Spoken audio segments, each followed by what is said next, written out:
Hey guys, welcome back to New Heritage Wool. This is the coat update number 6. It has been quite some time, as I pretty much almost always say in the beginning of these videos, but the coat is actually coming to an end. There'll be either 1 or 2 more updates. I am personally only 3 steps away from finishing this coat, so then it just comes down to editing the videos and releasing them. And then on top of that, I am finally kind of getting my groove into how I want to post content, what I want to share in the future. So updates on that to come. But I hope you enjoy this update on the coat and the next few to come as soon as I finish editing. So if you haven't subscribed yet or liked this video, make sure to do so, and then let's get to it.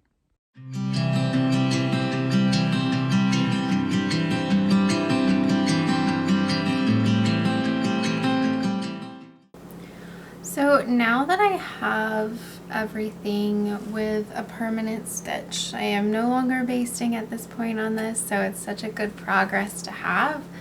Finally, I feel like it's been forever just staring at it flat on the table.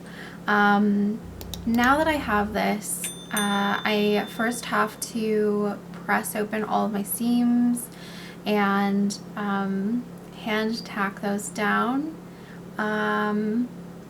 And then baste in the wool batting again. I did try this on and it is roomy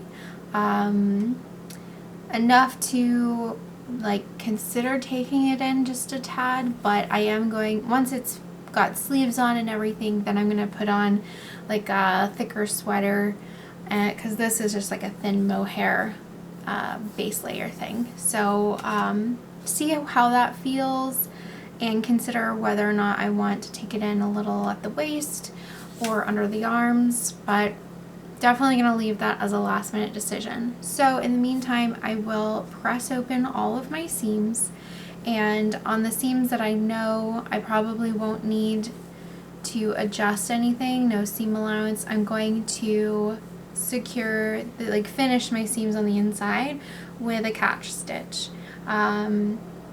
Instead of just leaving them pressed open, I really want to make sure that they stay in place, that they're not moving. So super simple. And then after I get that done, I can finally start attaching in the collar, the under collar part.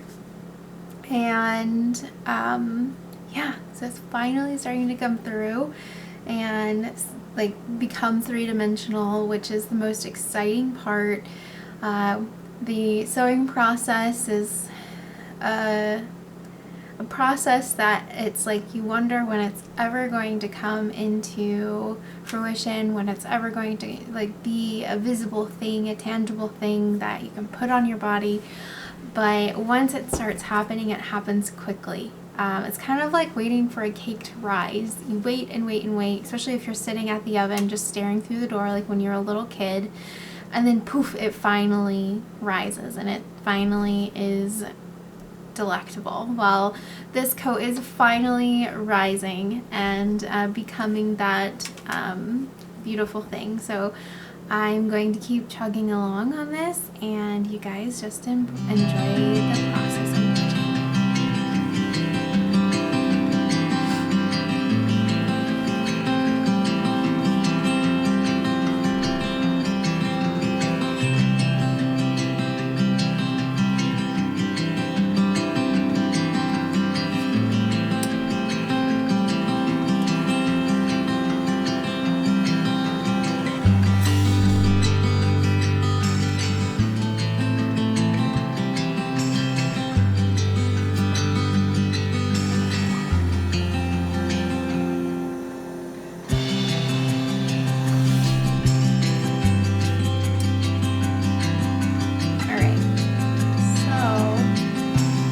This is a very nice flat press seam, and then if you look at the one you keep it this way, how, I don't know if this is going to be visible really, but it bubbles over. That means I need to press my seam so that way everything starts to lay flat and just lays as it should. Now if I were to just not press anything, sew the whole thing together and just wear it, it's not going to look as good as if you take your time and press your seams open and make them look very beautiful, and then stitch them down with a catch stitch. Part of this is also this fabric frays a lot, so I just want to do anything I can to prevent it from fraying. So if any point of my life I need to let this out, heaven forbid, I hope I don't have to let a jacket out, but we all age and our metabolism slows down, but we will not think about that right now. If I were to need to let it out at any point, I want to preserve the seam allowance from fraying, so that way I can do that. And finishing my edges on the inside of a coat, it just makes it's just like a wise decision to do.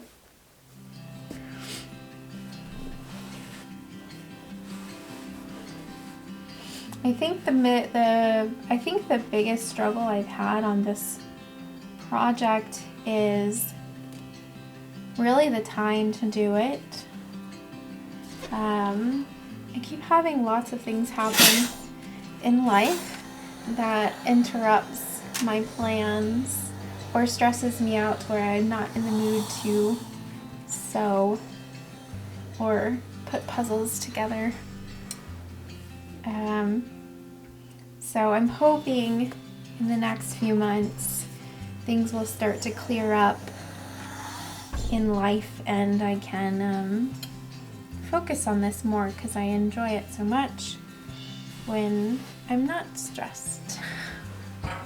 But we all have those days, weeks, months, and we just get through them however we can.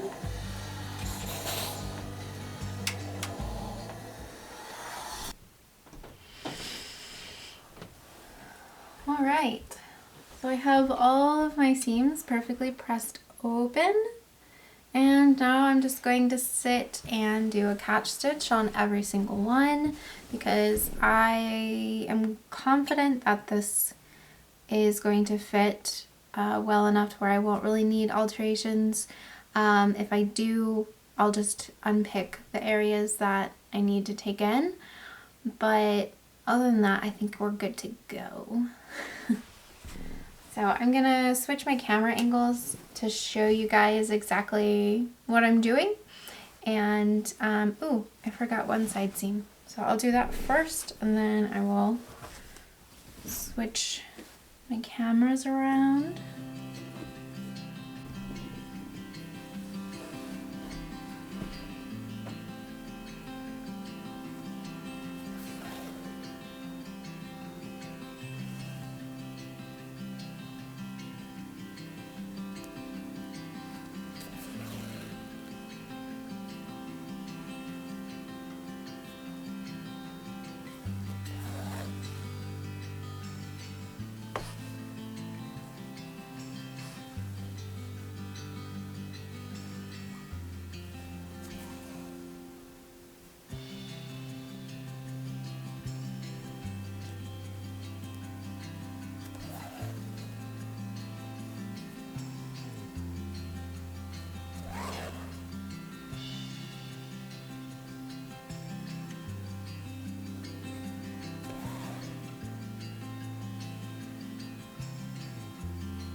right now I'm going to show you how I like to steam the under collar so that way it kind of sets in all of this work that I put in and really provides a really nice looking collar.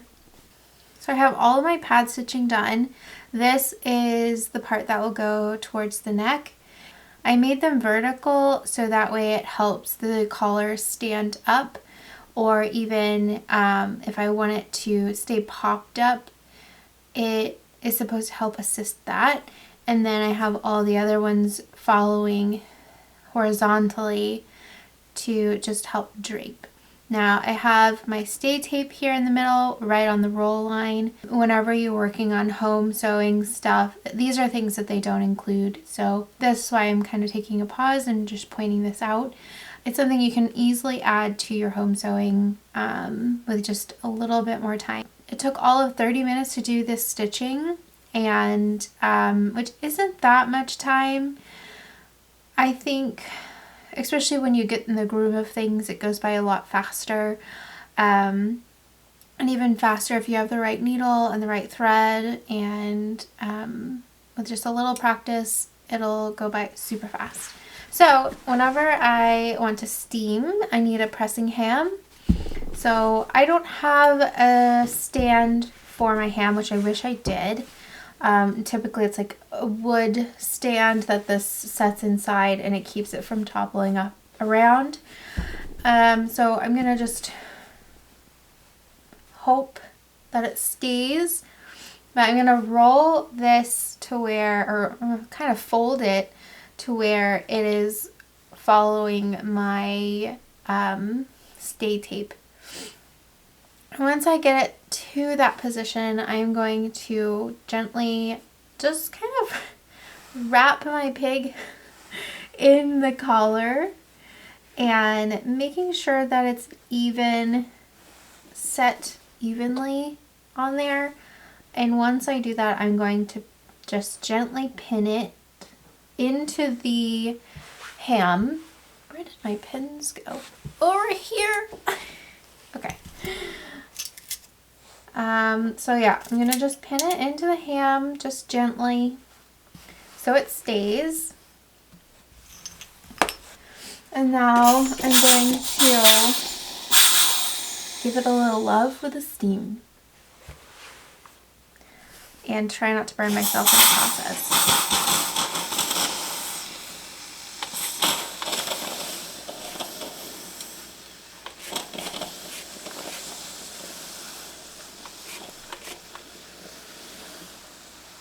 And now that I think of it, I could actually get out my automatic steamer and use that. That one would probably be a little easier for me to use, but since we're here, I'll just keep using my iron.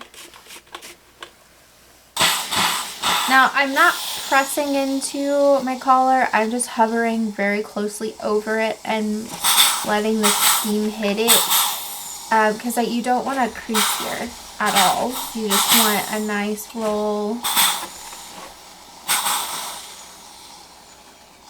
Nice roll. Okay, so I put a pin here because it was starting to droop, so I just put a pin here to keep it up. That way nothing starts deforming. But now that it's got a lovely steam bath, I'm going to let it sit for about 20-30 minutes, allow it to fully dry and kind of take shape. And then once I do that, I am free to take it off of the ham and finally sew it into the jacket. Finally sew it into the coat. I'm so stoked because it's kind of like once you get the collar in, everything finally starts falling in place rather quickly. I don't know, I feel like I keep saying that, but oh, I'm so excited to just get this in. But alright, so I'm going to set this down over here. Okay. And then, alright, it is the next morning. So this morning I am going to start off with my collar and take this off of the ham and show you the difference. Oops. Once that has set and dried, how much it stays, because it's so, like, look at that, it just has a life of its own. Keeps its shape no matter what. It's great. So that steaming process and letting it dry on the ham form, whatever, really helps keep this in the shape that it needs to be in. So I'm gonna put this onto the neck of the bodice and see what else I can get myself into today. But this first, because it's going to really set the tone for everything else I do.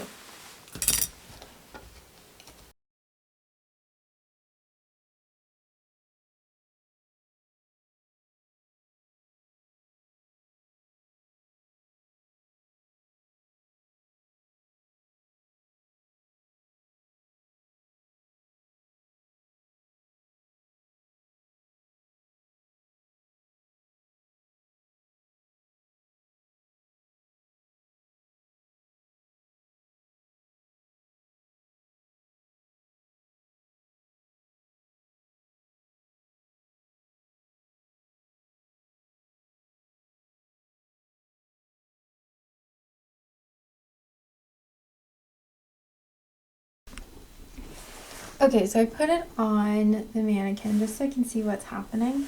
And I definitely have some adjusting to do. This is probably because in the midst of all the patterning, one thing I probably forgot to check is the alignment of my roll line connecting from the undercollar to my front lapel. So I do have to go in and adjust this to come a little closer to the edge and take this and make sure that it lines up with the undercollar.